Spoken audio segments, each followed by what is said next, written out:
معزز حاضرین اکرام، انشاءاللہ سورہ یوسف کے بعد جو ہمارے سامنے صورت آتی ہے سورۃ الرعد، جو اللہ کے نبی علیہ الصلاۃ والسلام پر مکہ میں نازل ہوتی ہے، جس میں 43 آیات اور 6 رکوع پائے جاتے ہیں۔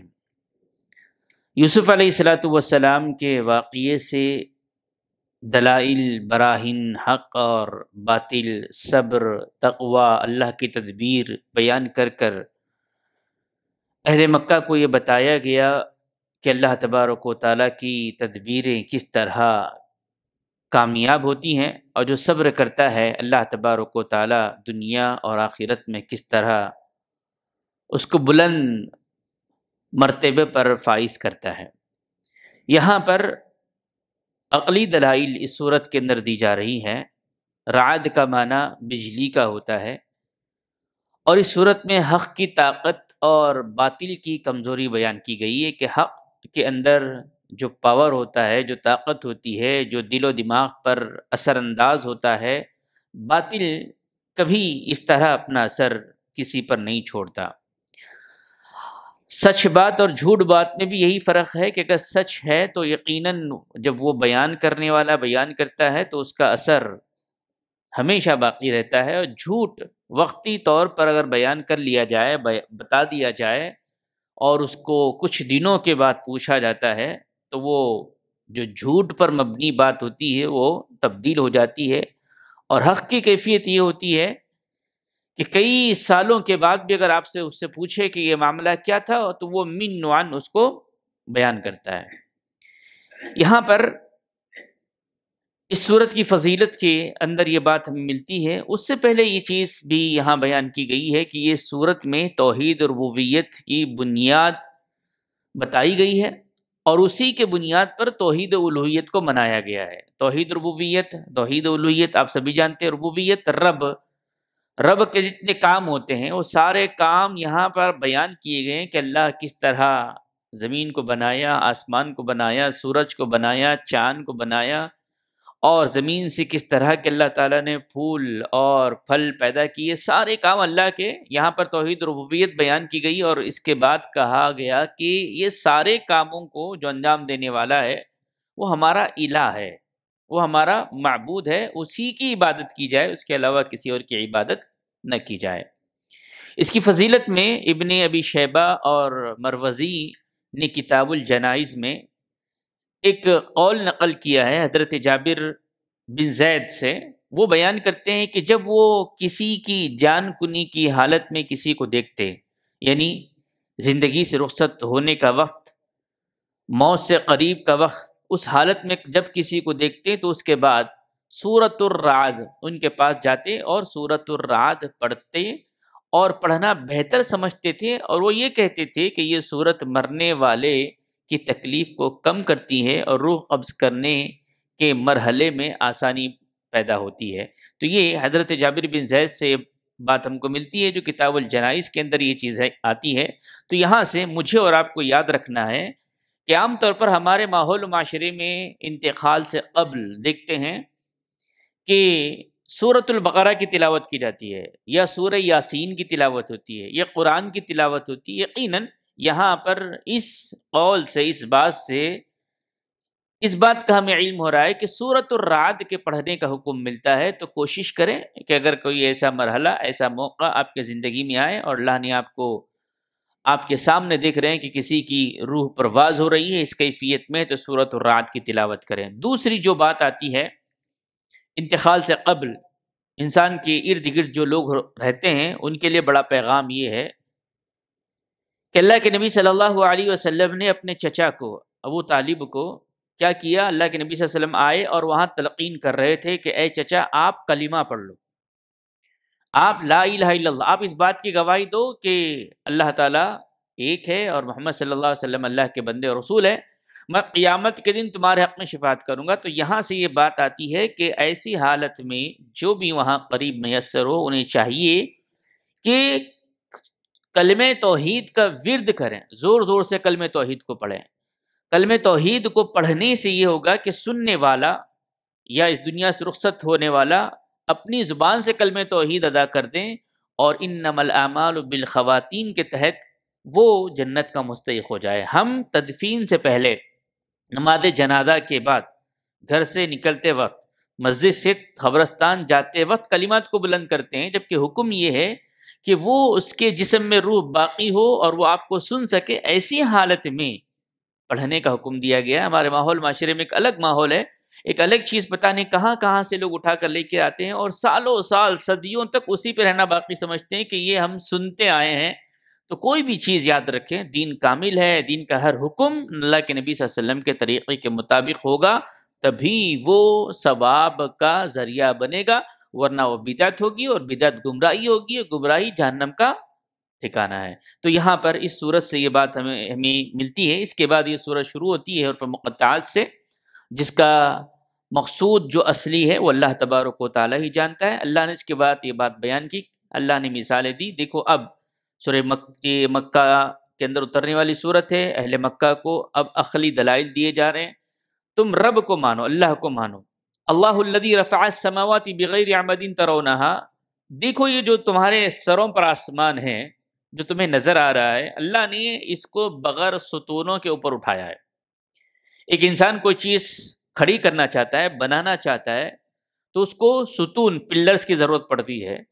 اب اللہ تعالیٰ نے مثال دے کر یہ بات بیان کی کہ تم رب کی قوت کو، اس کی قدرت کو، اس کی وحدانیت کو دیکھو کہ تنہا اکیلا اس نے زمین و آسمان کو بنایا، اور آسمان کو ایسے بنایا کہ جس کے اندر کوئی ستون نہیں ہے۔ ایک چھوٹا سا بچہ اس بات کا اندازہ لگا سکتا ہے کہ واقع بغیر ستون کے کوئی چیز کھڑی ہے تو وہ آسمان ہے اور اللہ کی قدرت ہے۔ اس کے بعد اللہ نے فرمایا ثم استوى علی العرش، اللہ تبارک و تعالیٰ کا عرش پہلے کہاں تھا؟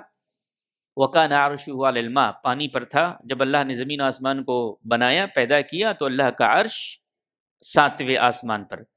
عرش کے سلسلے میں قرآن کی دوسری آیت بیان کرتی ہے کہ الرحمن علی العرش استوى، اللہ تبارک و تعالیٰ کا جو عرش ہے وہ کہاں ہے؟ عرش استوى اللہ تبارک و تعالیٰ کا 7ویں آسمان کے اوپر۔ امام مالک رحمۃ اللہ علیہ کا ایک قول بڑا مشہور و معروف ہے، وہ یہ بیان کرتے ہیں کہ استوا معلوم، کہ اللہ تبارک و تعالیٰ کہاں ہے ہم کو اس بات کا علم ہے، جو 7 آسمان پر ہے۔ استوا معلوم ان کے کہ اللہ کہاں ہے اس بات کا علم ہمیں بتایا گیا ہے۔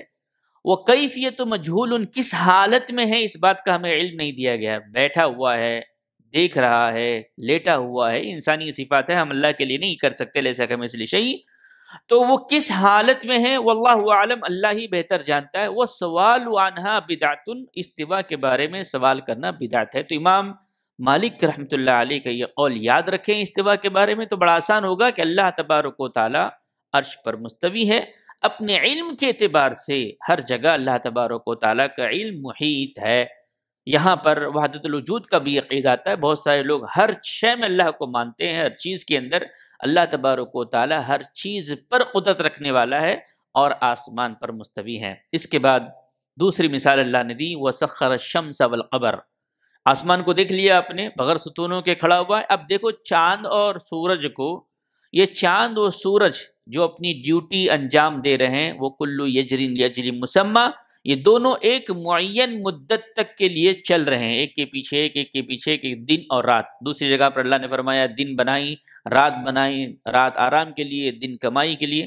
تو یہ جو نظام چل رہا ہے آسمان کا، سورج کا، چاند کا، تم غور تدبر کرو، یدبر الامر، یہ اللہ تبارک و تعالیٰ کے معاملات ہیں جو اللہ نے نظم کیا ہے۔ اور یفصل الآیات لعلکم بلقاء ربکم توقنون، آپ جانتے ہیں کہ اہل مکہ قیامت پر ایمان نہیں رکھتے تھے، مرنے کے بعد اٹھائے جانے پر ایمان نہیں رکھتے تھے۔ اللہ نے کہا کہ ان آیتوں کو ہم تفصیل سے بیان کر رہے ہیں، یفصل الآیات، زمین و آسمان کی پیدائش، سورج کی پیدائش، چاند کی پیدائش۔ اس کے بعد اللہ نے کہا کہ تاکہ تم اپنے رب کی ملاقات پر یقین کر سکو کہ یہ چیزیں پیدا ہوئی ہے، ایک وقت مقررہ تک ہے، اس کے بعد اس کا خاتمہ ہے، اور تم بھی پیدا کیے گئے ہو، تمہارا بھی خاتمہ ہے، اور تمہیں لوٹ کر آنا ہے۔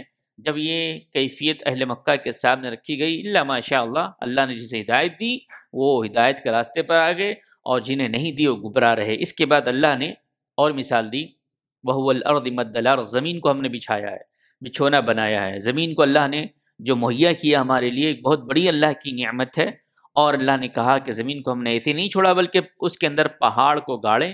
میخ بیان کی گئی. میخ کسے کہتے ہیں آپ جانتے ہیں کہ جب ہم چادر تانتے ہیں یا فنکشن کے مناسبت سے کوئی ٹینٹ لگاتے ہیں تو ہم دیکھتے ہیں کہ چاروں طرف سے اس کو سپورٹ دیا جاتا ہے اور بیچ میں ایک بڑا سا کھمبا لگایا جاتا ہے تاکہ اس کو مضبوطی سے رکھا جائے.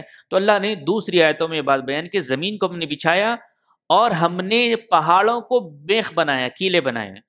بعض مفسرین کہتے ہیں کہ پہاڑ کی جو اوپر زمین پر آپ کو سطح نظر آتی ہے اونچائی اتنی ہی اس کے نیچے موجود ہوتی ہے, اور اس وجہ سے اللہ نے زمین کو تھامے رکھا ہے. اور قیامت جب برپا ہوگی تو پہلے یہ میخوں کو اکھاڑ لیا جائے گا, یہ پہاڑوں کو پہلے ہلایا جائے, اس کے زمین تہس نہس ہو جائے گی. تو اللہ نے کہا کہ ہم نے پہاڑ بنائے, زمین بنائی, اور زمین کو ہم نے یوں ہی نہیں چھوڑ دیا غیر آباد, بلکہ ہم نے اس کے اندر کیا کی, وَجَعَلَ فِيهَا رَوَاسِيَ وَأَنْهَارًا, ہم نے نہریں جاری کی. نہریں, اللہ کی سمندر, نہریں ہم دیکھتے ہیں کہ کیسی کیسی نعمتیں ہیں. اور اس کے بعد اللہ نے یہ بات بیان کی کہ وَمِن كُلِّ الثَّمَرَاتِ, ہم نے کیا کیا, پھلوں کے جوڑے بنائے. اور ان فی ذلک لآیات لقوم یتفکرون, یہ ساری جو نشانیاں ہیں یہ نشانیاں سوچنے سمجھنے والوں کے لیے ہے. جو نہیں سوچتے نہیں سمجھتے وہ ان نشانیوں کو نہیں پہچان سکتے اور اللہ کی وحدانیت کا اندازہ نہیں لگا سکتے. تو یہاں پر یہ بات بیان کی گئی کہ اللہ تعالیٰ نے عقلی دلائل دیتے ہوئے انسانوں کو یہ بتایا. آج بہت سارے لوگ ہیں وہ کہتے ہیں کہ ہمیں مصیبت جو آتی ہے, پریشانی جو آتی ہے, سب کو دور کرنے والا, جب ان سے پوچھا جاتا ہے تم کو پیدا کرنے والا کون ہے تو وہ انگلی اٹھاتے ہیں آسمان کی طرف. لیکن جب بات ماننے کی آتی ہے, قبول کرنے کی آتی ہے, تو وہ قبول کرنے سے انکار کر دیتے ہیں. اس بات کا علم ہے کہ زمین, آسمان, سورج, ستارے, دریا, پہاڑ سب کو اللہ نے بنایا, لیکن جب گواہی دینے کی بات آتی ہے کہ آؤ اسلام میں, اسلام کو تسلیم کرو, اللہ کی وحدانیت کو مانو, گواہی دو, تو کہتے ہیں کہ نہیں ہم نہیں مانیں گے. اسی طرح اہل مکہ کا مرحلہ رہا. اور مثال دی اللہ نے کہ زمین کو دیکھو, زمین کے مختلف جو ہے انواع ہے. کوئی زمین زرخیز ہے, کوئی زمین لال ہے, کوئی زمین کالی ہے, کوئی زمین نرم ہے, کوئی زمین سخت ہے. اللہ نے یہ ساری مثالیں دی. اور مٹی ایک ہی صفت سے ہے, مٹی ایک ہی صفت سے ہے, اور پانی ایک صفت سے ہے. اللہ نے کیسی کیسی مثالیں دی. دیکھا مٹی کے اندر جب پانی جاتا ہے تو وہاں سے پیدا ہونے والی چیزوں پہ تم غور کرو. مٹی میں جب پانی ملایا جاتا ہے, زمین میں پانی اترتا ہے, پانی ایک قسم کا ہے اور مٹی کی کیفیت ایک جیسی ہے, انواع الگ الگ ہے. جب کوئی پھل وہاں سے نکلتا ہے تو کوئی میٹھا نکل رہا ہے اور کوئی کڑوا نکل رہا ہے, کوئی لذیذ نکل رہا ہے اور کوئی بدمزہ نکل رہا ہے. اور بعض زمینوں میں ایسا ہوتا ہے کہ اللہ نے ایک ہی پھل رکھا ہے, دوسرا پھل وہاں پر پیدا نہیں ہوتا. تو یہ ساری مثالیں تم غور کرو کہ کون ہے زمین میں دانے کے اندر یہ طاقت پیدا کرنے والا کہ ایک دانے سے ہزاروں دانے, ایک پھل کے دانے سے ہزاروں پھل, اور پھل کے ہما قسم کی چیزیں پھلیں جو ہمیں میسر اللہ نے نعمتیں دی ہیں. تو اللہ نے فرمایا لقومی یعقلون, یہ تمام نشانیاں اللہ کی کمال قدرت و وحدانیت پر دلالت ہے, لہذا تم اللہ کی توحید ربوبیت کو اپناؤ. یہاں پر اتنا سمجھانے کے بعد پھر اللہ نے ایک اور مثال دی ہے جو بڑی اہم ہے. اللہ نے فرمایا اللہ یعلم ما تحمل كل انثى وما تغیض الارحام وما تغداد وكل شيء عنده بمقدار. دیکھیں زمین کی مثال کے بعد اللہ نے یہ بات بیان کی, اللہ ہی جانتا ہے کہ ماں کے پیٹ میں کس طرح اللہ نے انسان کو بنایا ہے. وہ لڑکا ہوگا یا لڑکی ہوگی, یا خوبصورت پیدا ہوگا یا بدصورت پیدا ہوگا, نیک بخت ہوگا یا بدبخت ہوگا, یا کوئی جسم کا حصہ کم ہوگا یا مکمل ہوگا.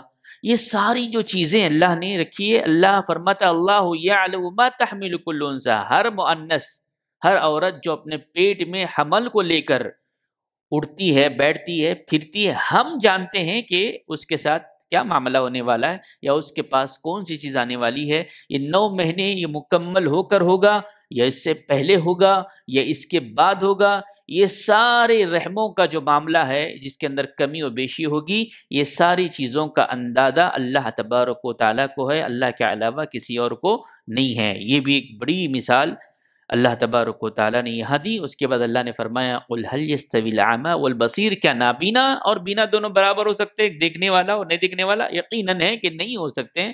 پھر اللہ نے فرمایا ام هل تستوي الظلمات والنور، کیا تاریکی اور روشنی برابر ہو سکتی ہے؟ یقیناً نہیں ہو سکتی. آخری آیت لے کر اپنی بات کو ختم کرتے ہیں. اس صورت میں اللہ تعالیٰ نے دلوں کے سکون کا ذریعہ بیان کیا ہے. آج انسان دل کے سکون کے لیے بہت سارے راہیں اپناتا ہے. اپنے گھر سے باہر نکلتا ہے، کہیں گھومنے جاتا ہے، کہیں سیر و تفریح کے لیے جاتا ہے، کوئی میوزک سنتا ہے، کوئی نائٹ کلب جاتا ہے. الغرض ہر کسی نے اپنا اپنا راستہ اپنایا ہوا ہے. وہ کہتا ہے یہ کرنے سے مجھے سکون ملتا ہے. کوئی شراب کو ہاتھ لگاتا ہے، کوئی سگریٹ کو ہاتھ لگاتا ہے، کوئی جوا کھیلتا ہے، کوئی ریس. الغرض انسان نے اپنے اپنے دل کو سکون پہنچانے کے لیے راہیں بیان اپنا لی ہے، اسی کے اوپر چل رہا ہے. اور اللہ نے یہاں پر یہ بات بیان کی الذین آمنوا وتطمئن قلوبهم بذکر اللہ، جو اہل ایمان ہیں ان کے دلوں کو اللہ تبارک و تعالی اللہ کے ذکر سے کیا کرتا ہے؟ اللہ تبارک و تعالی اطمینان عطا کرتا ہے. اللہ بذکر اللہ تطمئن القلوب. اور خبردار یاد رکھیں اللہ کی یاد ہی سے دلوں کو اطمینان ملتا ہے. اہل علم نے یہ بات نقل کی کہ ذکر سے مراد کیا ہے؟ ذکر سے مراد قرآن کی تلاوت ہے، قرآن کو سننا ہے، قرآن پہ غور فکر کرنا ہے، اللہ تبارک و تعالیٰ کی تسبیح تمحید بیان کرنا ہے، تکبیر بیان کرنا ہے، توحید بیان کرنا ہے. ذکر الہی کے وہ سارے مسنون و معروف طریقے جو اللہ کے نبی صلی اللہ علیہ وسلم نے بیان کیے اس کو اپنانا ہے. تبھی جا کر یہ دل جو اللہ کی بہت بڑی نعمت ہے جسم کے اندر، اور یہ دھڑک رہا ہے، اور جب تک یہ دھڑکے گا انسان زندہ رہے گا، اور جب یہ دھڑکنا بند کر دے گا تو یہ دنیا سے رخصت ہو جائے گا. اللہ کے نبی صلی اللہ علیہ وسلم کی دوسری حدیث ہمارے سامنے آتی ہے کہ اللہ نے جسم میں گوشت کا ایک لوتھڑا بنایا ہے جس کو مضغہ کہا گیا ہے. مضغہ سے مراد دل. اور جب تک یہ صحیح رہتا ہے، اور اس کے صحیح رہنے کا، اطمینان میں رہنے کا، سکون میں رہنے کا ذریعہ اللہ کا ذکر ہے. اللہ کا ذکر زبان کے ذریعے سے سبحان اللہ الحمدللہ لا الہ الا اللہ، اللہ کی نعمتوں کو دیکھ کر اللہ کا شکر ادا کرنا. جہاں کوئی چیز آپ کو نظر آئے آپ غور تدبر کریں کہ اللہ نے کیسے بنایا، اس کی قدرت کیسی، اس کی کمال قدرت کیا ہے. توحید ربوبیت یہاں سے سمجھ میں آتی ہے کہ یہ رب کا کارنامہ ہے اور کوئی اور انجام نہیں دے سکتا ہے. تو دلوں کا اگر اطمینان آپ چاہتے ہیں، سکون چاہتے ہیں زندگی کے اندر، اور دل جو بے چین ہوتے ہیں اس طرح بھی شکل داخل ہوتی ہے، تو اللہ نے اور جگہ یہ بات بیان کی وَإِذَا تُتْلَىٰ عَلَيْهِمْ آيَاتُنَا، جب اللہ تبارک و تعالیٰ کی آیتیں ان کے سامنے بیان کی جاتی ہے تو ان کے دل لرزتے ہیں، ان کے دل تڑپتے ہیں. تو یہ کیفیتیں ہمارے پاس نہیں ہیں. دنیاوی بڑے بڑے حادثے دیکھتے ہیں، کچھ وقت کے لیے پریشان ہو جاتے ہیں، لیکن حقیقت میں دلوں کا سکون اگر میسر حاصل کرنا ہے، اطمینان کے ساتھ زندگی گزارنی ہے، تو اللہ کے ذکر کو اپنے زندگی میں اپنانا پڑے گا. اور ذکر سے بھی لوگوں نے بہت سارے طریقے ایجاد کر رکھے ہیں. مسلمانوں نے پتہ نہیں کہاں کہاں سے دین لیا ہے. کوئی پیر کے شام میں بیٹھتا ہے اللہ اللہ کا نعرہ لگاتا ہے، یا جمعرات کی شام میں بیٹھتا ہے کچھ پھلوں کے دانوں پر کچھ تسبیحات کو پڑھتا ہے، اور کوئی مہینے کے سال کے مہینوں میں سے کسی مہینے کو اس نے خاص کر لیا ذکر کے لیے، اور اپنا حلیہ بدل لیتا ہے، کیفیت بدل لیتا ہے، عجیب و غریب آواز نکالتا ہے، کہتا ہے اللہ کا ذکر کا. اللہ کا ذکر سے مراد ہر وہ ذکر الہی جو مسنون طریقے سے اللہ کے نبی صلی اللہ علیہ وسلم سے ثابت ہو وہی ذکر ہے. اس کے علاوہ ذکر کے محفلوں کے نام پر بدعتوں کو ایجاد کرنا یا بدعتوں پر عمل کرنا یقیناً وہ سکون دل نہیں ہے، بلکہ وہ دل کی تباہی کا ذریعہ ہے. تو یہ کچھ باتیں میں نے اختصار کے ساتھ آپ کے سامنے سورہ رعد سے رکھی. اللہ سے ہم دعا کرتے ہیں کہ اللہ تبارک و تعالی ہمیں قرآن کو پڑھنے، سمجھنے اور اس پر عمل پیرا ہونے کی توفیق عنایت فرمائے. اللہ تبارک و تعالی جب تک رکھے دار فانی میں ہمیں ایمان اور اسلام کی حالت میں رکھے، جب ہمارا خاتمہ ہو تو خاتمہ بالخیر کرے. آمین ثم آمین. وآخر دعوانا ان الحمد للہ رب العالمین. والسلام علیکم ورحمۃ اللہ وبرکاتہ.